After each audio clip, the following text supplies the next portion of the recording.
Sean ustedes bienvenidos al programa Entrevistas Académicas. Este es un espacio para la reflexión en torno al quehacer académico y para el intercambio de experiencias educativas.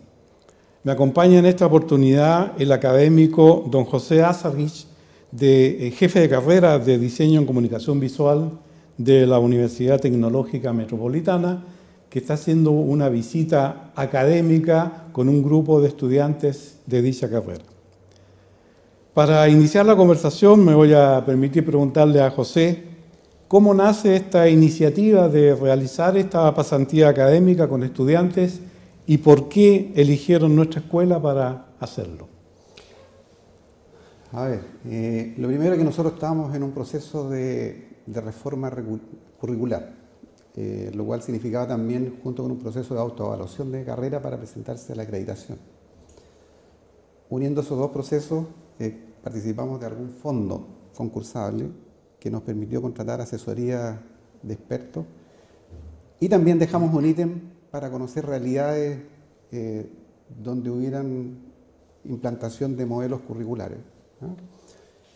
Y analizando esta realidad dentro del país, ¿no es cierto?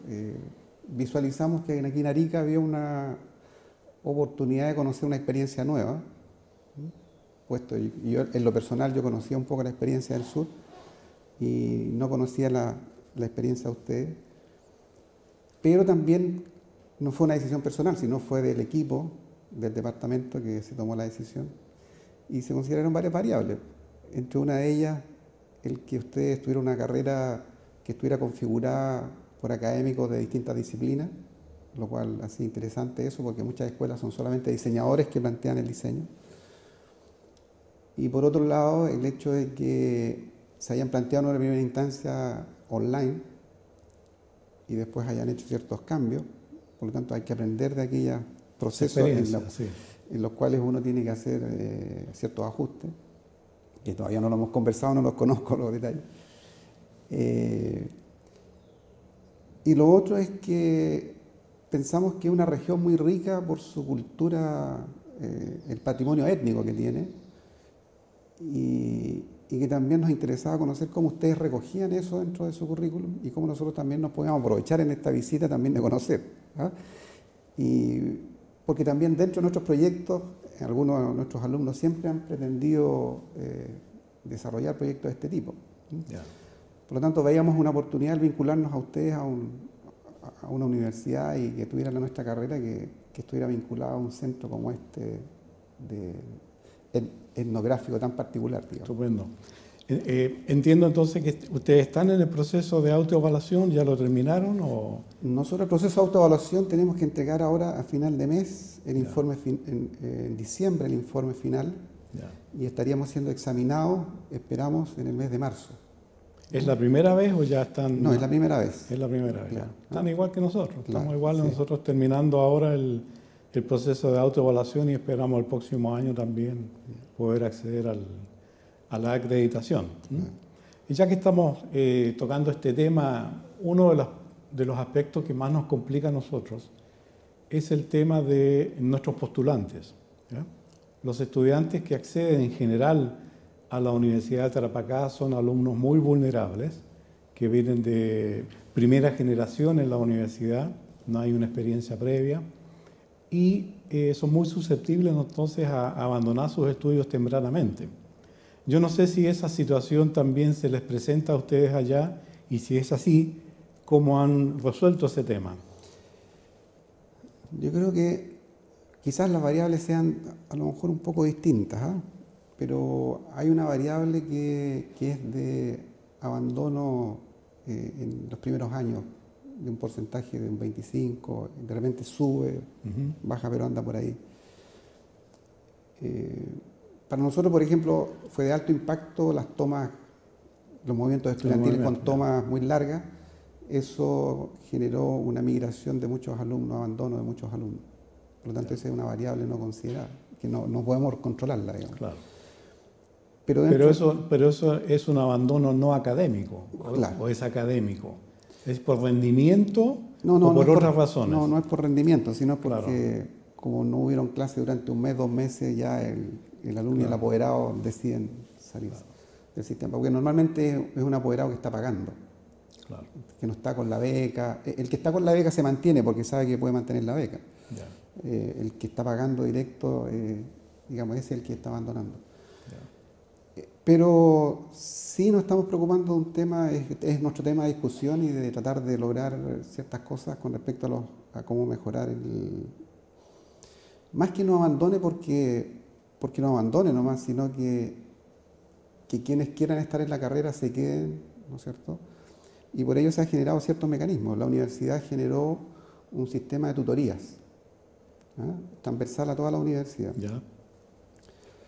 Lo cual significa que existen alumnos de los cursos superiores que toman un universo de alumnos de los primeros años, un grupito, y los va asesorando en los distintos procesos. Los va acompañando durante el primer año.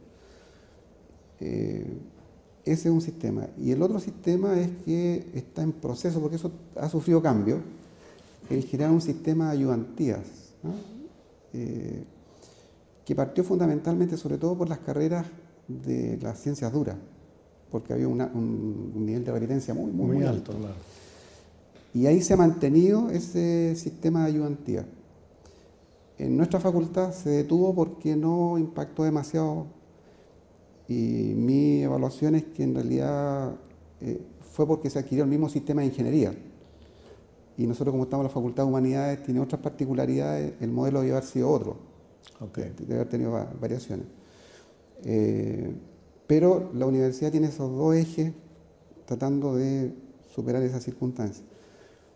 Y un tercer eje es que con el nuevo modelo curricular generó una batería de asignaturas que todas las carreras tienen que asumir. O sea, de ese pool de asignaturas, cada carrera elige la que les considere más pertinentes, pero todos pasan por ese programa personal y social, que de alguna manera les entrega ciertas competencias que veíamos más actitudinales, que son una carencia que se ha detectado que viene de los alumnos de base. Entonces, si uno se fija, ese programa está apuntando a las competencias actitudinales. El programa de ayudantía específicamente al conocimiento específico de cada carrera. Y las tutorías, en ese acompañamiento que el alumno no sabe pronto que puede hacer un trámite, que puede ir al CESAE, o sea, al sistema médico, o que puede ir al psicólogo, o que tiene que hacer determinado trámite que le pudiera permitir mantenerse dentro de la universidad. O sea, hay diferencia entonces entre la tutoría y la ayudantía. Exacto. En el sentido que me estás explicando. Claro. Pues aquí tenemos un sistema similar, también existe el concepto de tutoría justamente para apoyar a estos alumnos que están un poco desorientados, ¿no es cierto? Sobre todo en los primeros años. Otro tema que es recurrente y siempre lo pregunto porque lo sufrimos todos y en todas partes, no solamente acá en Chile. Estuve hace poco en Bolivia y la respuesta es la misma. Los alumnos no van a clase. ¿Por qué no van a clase? A ver, yo creo que lo hemos sentido como mixto. Yo en lo personal lo siento mixto. Tengo ciertos cursos, hago 2 cátedras grandes, digamos, de hartas horas. Y por ejemplo, en uno no percibo tanto eso, pero sí percibo que en los cursos superiores se produce ese grado de alejamiento del aula. Es un tema que lo hemos estado conversando y no hemos llegado a una conclusión todavía. De hecho, quedamos de acuerdo en enero tener una reuniones largas para evaluar ese proceso que está pasando. Pero yo creo que es una situación que nos estamos enfrentando porque el alumno está frente a nuevas realidades, que es que el conocimiento puede accederlo por distintas fuentes. Entonces, ¿cómo cambian las prácticas en el aula? Ese es el tema. ¿Qué hacemos en el aula para que realmente oriente el cómo? Yo le digo a los alumnos, mire, usted la información está en el universo, pero no sacamos nada con tener un mundo de información, sino una transformada en conocimiento. Entonces, el conocimiento se transforma en estas discusiones que tenemos acá, en esas conversaciones que tienen ustedes en sus grupos, ¿no? Por lo tanto, en la medida que vayamos construyendo preguntas y vayamos construyendo los modelos de acercamiento a las problemáticas que estamos abordando, transformamos esa información en conocimiento. Entonces, el alumno, cuando empieza a entender eso, empieza a quedarse en el aula. Pero también siempre que el aula responda a eso, o sea, claro, eso que está buscando. Claro, que responda el hecho de poder discutir algo nuevo o poder hacer ese cruce, que es lo interesante, ¿no? Bien. Vamos a hacer una pequeña pausa, vamos a visualizar un video de la visita que realizaron sus alumnos a la ciudad de Putre, al interior, y luego vamos a retomar esta conversación conversando precisamente sobre los modelos educativos que podrían ayudarnos a mejorar que nuestros alumnos asistan a clase. Muy bien.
Bien, vamos a retomar el tema que dejamos pendiente antes de ir a la pausa y que tiene que ver, ¿no es cierto?, con los aprendizajes y la calidad de los aprendizajes de nuestros estudiantes.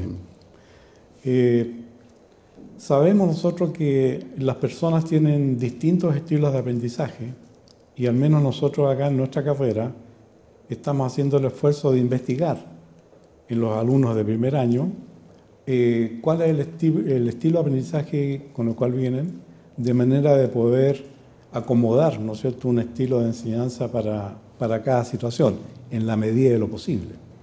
Entonces tenemos la forma de pesquisar individualmente cómo se comporta frente al aprendizaje de un alumno y también en forma grupal.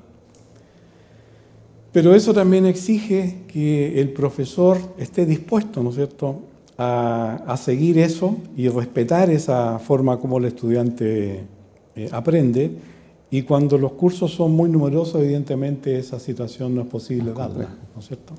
No sé, ¿ustedes cómo miran este aspecto? A ver, me gustaría, a partir de su pregunta, hacerle muchas preguntas. Porque me parece podemos conversar de eso en la semana, no hay problema. Claro, porque me parece muy interesante que ustedes estén haciendo una investigación sobre eso. Porque nosotros no estamos haciendo una investigación, sino más bien son respuestas aleatorias, empíricas de cada académico que va de alguna manera generando ciertas metodologías para sus clases. Yo creo que fundamentalmente es eso, ¿eh? O sea, a ver, nosotros tenemos allá un esquema de trabajo como universidad que tratamos, por lo menos dentro de la carrera, de tener mínimo 2 profesores paralelos.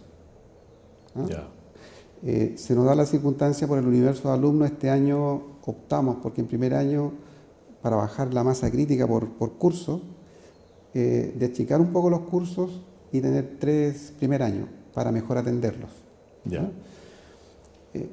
Eso nos da la posibilidad de que el alumno también vaya experimentando distintos modos de aprendizaje, porque los alumnos ven que un profesor enseña de una manera, el otro de otra. Entonces, por ejemplo, hay un profesor que tiene en primer año paralelo al mío, pero en segundo año él tiene también el segundo año, pero lo más probable es que si yo analizo la lista, los que tomaron el primero, no todos tomaron con él el segundo año, sino tomaron los otros, y así ellos van rotando. Se van rotando ya. Precisamente hoy día en el almuerzo se pusieron a conversar con los que traje los alumnos sobre los profesores, qué sé yo, y ellos miraban, no, ahora toma con este, ahora toma con el otro. O sea, van acomodándose al estilo también del profesor. Yo creo, claro, natural, ¿no? Claro. Por ejemplo, en primer año hay un profesor que es mucho más empírico, o sea, él desarrolla muchos ejercicios, quizás sin un marco teórico explícito hacia ellos, sino los hace experimentar. En cambio yo trato de presentarle modelos, darle las explicaciones más abstractas y llevarlos al proceso más empírico. Entonces, son dos modelos. ¿Y qué nos dimos cuenta, por ejemplo, en esta experiencia de este primer año? Porque los otros años todos habían sido anuales, los talleres. Este es el primer año que tenemos semestral. Entonces nos dimos cuenta que, claro, algunos alumnos se cambiaron de taller. Y yo me di cuenta que ciertos alumnos que me dejaron a mí, por decirlo así, fueron aquellos que, claro, eran más empíricos y se fueron al taller de él. Claro. Y otro que quizás era más abstracto llegó. Tiene sentido entonces lo que estamos hablando, claro, ¿no? Ellos buscan su acomodo de acuerdo a cómo el profesor los instruye. Claro, y eso es porque tenemos la posibilidad de tener profesores paralelos, en este caso, y que ellos van conociendo sus modos de enseñanza. Claro. Y ya que estamos hablando del tema del aprendizaje, no podemos soslayar un aspecto que es fundamental y que tiene que ver con la evaluación de los aprendizajes. Nosotros aquí realizamos un proceso de evaluación formativa y sumativa. Vamos evaluando el proceso, ¿no es cierto?, de desarrollo del alumno, por lo tanto, tenemos del orden de 15, 18 evaluaciones en el semestre, sin pruebas, porque vamos evaluando las competencias que va desarrollando en el camino el estudiante. Y eso nos ha dado, creo yo, un buen resultado, pero también exige de parte del alumno una cierta conducta, ¿no es cierto?, que se acomode a ese estilo de trabajo. Y muchos chicos llegan con la concepción clásica, ¿no es cierto?, de que vamos a tomar una asignatura y entonces vamos a tener 3 pruebas y eso es todo. Pero en una carrera como la de diseño, donde hay que acreditar competencias específicas, pensamos que la forma de evaluar que estamos empleando es una buena aproximación. Yo no sé ustedes cómo trabajan este tema. Yo creo que sea una cosa similar en el sentido de la cantidad de evaluaciones. Nosotros también tenemos muchas evaluaciones. No hay una cantidad exacta porque cada profesor, por reglamento, son menos. O sea, de hecho, el sistema que tenemos de administración de notas de dirección de docencia admite 8 notas nomás. Por lo tanto, lo que nosotros hacemos, las asignaturas que tenemos muchas notas, le decimos a los alumnos, les explicamos, ¿no es cierto?, que vamos a evaluar una cantidad enorme, pero al final vamos a sintetizar y ellos van a ver 8 notas en el sistema, pero que son una síntesis de proceso. Pero existe la tendencia, sobre todo en los talleres y en las asignaturas prácticas, a tener muchas asignaturas, pero muchas evaluaciones. Claro. Independiente de eso, yo creo que en nuestra carrera se da una condición que es que el alumno siempre está expuesto a la evaluación, porque a veces no tiene una calificación, pero sí uno tiene está evaluando, claro, una exposición de sus ideas y se somete a la discusión y evaluación del profesor como de sus compañeros, ¿no es cierto?, en este caso, que le opinan sobre su trabajo o sobre su idea que está planteando. Entonces, en ese sentido, yo creo que es una de las carreras que somete más al alumno permanentemente. Claro, a estarse viendo expuesto a que sus ideas sean cotejadas con la comunidad. A diferencia quizás de otras carreras que de pronto solo frente a una prueba y al final hay un número. En cambio nosotros tenemos esta cosa de la conversación también, de dónde están nuestras debilidades, nuestras fortalezas de nuestro trabajo. Sí. Dentro de la... No recuerdo bien la malla de ustedes, seguramente la vamos a estar trabajando ahora en esta semana, pero hay asignaturas, ¿no es cierto?, que son de formación general, otras que son profesionales, otras de especialidad. y el alumno por lo general tiende a dejar aquellas asignaturas que no considera, entre comillas, importantes, ¿no es cierto? La de formación general, no sé si ustedes tienen idioma inglés dentro de la malla o algunas otras que consideran que no son importantes para su formación. Y eso evidentemente los atrasa, nos retrasa los indicadores y las tasas de titulación, la reprobación, porque a veces toman esas asignaturas pero las dejan. Entonces, ese tema también, ¿cómo lo abordan ustedes para minimizar, digamos, el efecto de esa situación? A ver, yo creo que es una realidad mixta. Yo creo que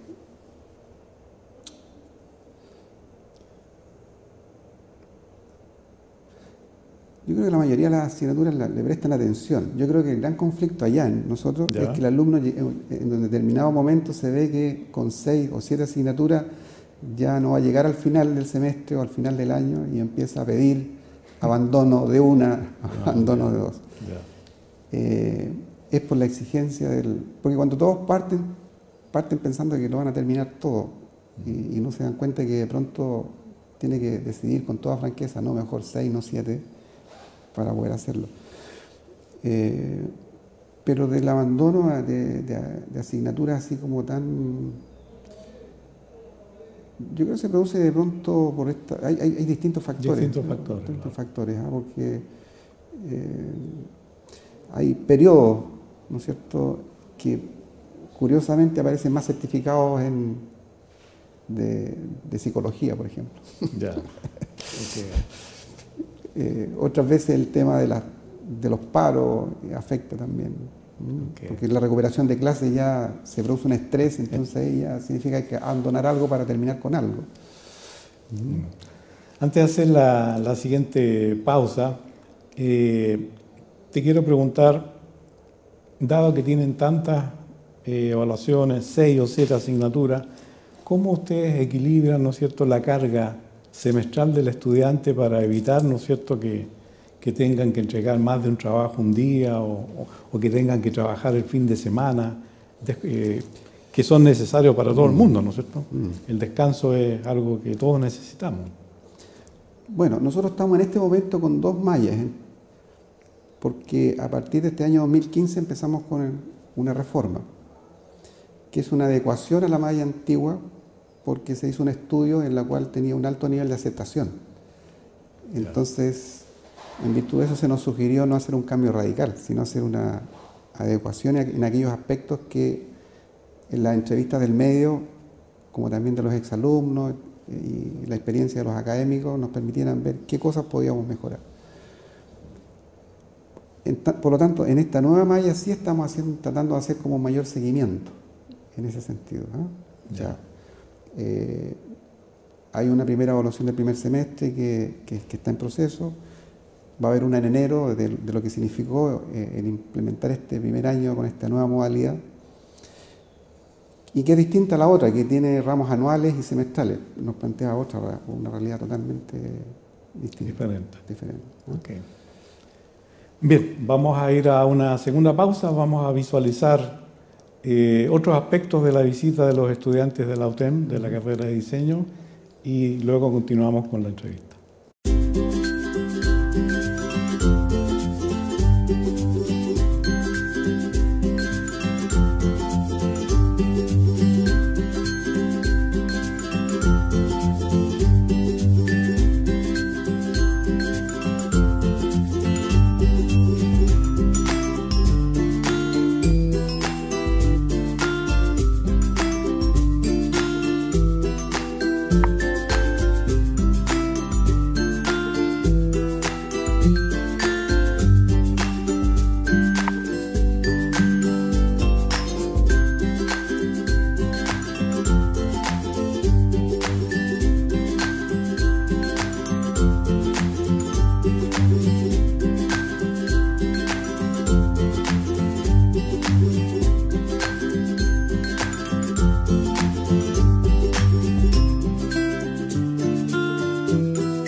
Bien, vamos a iniciar esta última parte de la entrevista. Es difícil abordar tantos temas en tan poco tiempo y nos hemos dado cuenta que hay muchísimo de qué hablar, por lo tanto esta semana que vamos a tener de trabajo va a ser bastante productiva, pero no puedo dejar de terminar esta entrevista preguntándote algo que es importante y relevante para nuestros estudiantes y que es la actividad final de titulación o seminario título, no sé cómo ustedes lo denominan, y que tiene diversas variantes en las distintas entidades en las cuales uno ha tenido la oportunidad de conversar este tema.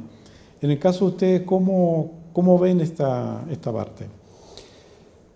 A ver, nosotros como tenemos dos mallas, y le voy a comentar primero de la malla que está teniendo en este momento alumnos en proceso de titulación, porque la nueva malla recién está partiendo este año. De esa malla que tiene alumnos en proceso de titulación, obviamente nos hemos enfrentado a situaciones de que alumnos se demoran en titularse. Uno de los causales es que se ponen a trabajar, un porcentaje alto de ellos, y van dejando de lado, inscriben y empiezan a trabajar con un profesor, pero al final el medio se los va consumiendo y al final no terminan. Yeah. O se demoran 2 años, o se demoran 3 años y tienen que volver a inscribirse y hacer todo un proceso. Por lo tanto, esa es una variable, la variable de trabajo. La otra variable es que existe un porcentaje de alumnos que es muy indeciso con respecto a los temas. O sea, no tiene claridad como para abordarlo, abandona, cambia, y en ese sentido le es complejo. Y las otras crisis son producto que de pronto un proyecto de título lo abordan 2 personas, pelean, entran en crisis y tienen que empezar de nuevo. Por lo tanto, tenemos un problema ahí de que no hay una titulación a los 5 años que dura la carrera, sino se extiende mucho más. Por lo tanto, esa es una realidad. Frente a eso, lo que se está haciendo con esa malla son, aparte de los talleres de título, que un profesor puede tomar 10 alumnos en proceso, 12 alumnos en proceso de titulación, llamar a los rezagados y profesores pueden tomar 2, 3, 4 de estos alumnos para guiarlos, ¿no es cierto? Y un poco ajustándose a estos horarios, o sea, de poder corregir al mediodía, de poder corregir después de las 6 de la tarde. De alguna manera ahí hay una instancia que el profesor se sacrifica, claro. El profesor se va sacrificando en función de tener un logro, ¿no? Y eso nos ha dado cierto resultado de subir los indicadores. No hemos llegado todavía a los óptimos, pero sí estamos subiendo los indicadores. Por lo tanto, hay un trabajo de los académicos del departamento, que son los que podemos pedirles y asumir cada uno un rol ahí colaborativo. Producto también hemos hecho otro programa de que pronto han llegado alumnos muy atrasados, o sea, de generaciones bien de mucho tiempo atrás, y se han reunido un grupo de ellos y se ha hecho con ese grupo un trabajo especial, en el sentido de que han habido habilitación de nuevos conocimientos, actualización, y se han tomado ciertos contenidos y de acuerdo a eso se ha hecho un taller especial, son talleres especiales, ¿no? Para gente que ha estado un buen tiempo fuera de la escuela. Y bueno, la nueva malla, aprendiendo esta realidad, ahora el proceso de titulación está dentro de la malla. Quedó como en el 5º año, ¿no es cierto?, aparte de algunas asignaturas y electivos, quedó el taller de título, y él tiene que terminar durante ese año. ¿Y qué tenemos como base para que él pueda llegar a esto? Es que él anteriormente, en 3er año, tiene metodología de la investigación, y en 4º año tiene un taller de investigación. Por lo tanto, él tiene 2 instancias en las cuales él puede tener las competencias, por decirlo así, de tener una investigación documental para el proyecto, ¿no? Porque en realidad no está investigando para ser un investigador científico, sino más bien él tiene un enfoque de una investigación para el proyecto, ¿no? Y en ese sentido esperamos que conservar ese valor que lo tenía la malla antigua, pero que lo estábamos desaprovechando porque el reglamento de la malla antigua permitía que el alumno aprobara la asignatura, pero su proyecto lo presentara después y tenía un plazo hasta de 2 años. Entonces eso nos generó este vicio, ¿no? Ya.